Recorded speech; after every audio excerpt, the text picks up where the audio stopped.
ကိုဘာပဲလှုပ်လို့ကောင်းတာလှုပ်လို့မကောင်းတာလှုပ်လို့လို့သည်များကံရဲ့အကျိုးဆက်ကိုကိုပဲခံရမယ်ကိုပဲဆန့်ရမယ်ဟောဒါဟာ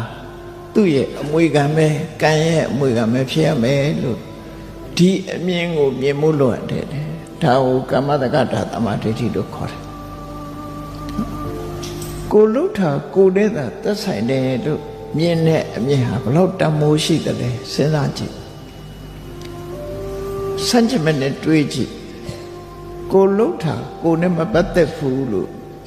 ငင်းွယ်လိုက်တဲ့ပုဂ္ဂိုလ်တယောက်ဟာတူတော်လူကောင်းဖြစ်ဖို့မရှိနိုင်ဘူး။ဘာကြောင့်လို့ဆိုတော့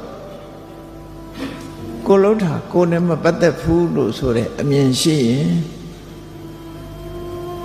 ကောင်းတာလုပ်လဲကောင်းတာရမှာမဟုတ်ဘူးမကောင်းတာလုပ်ရင်မကောင်းကျိုးမခံရဘူးဆိုတဲ့ပုဂ္ဂိုလ်တယောက်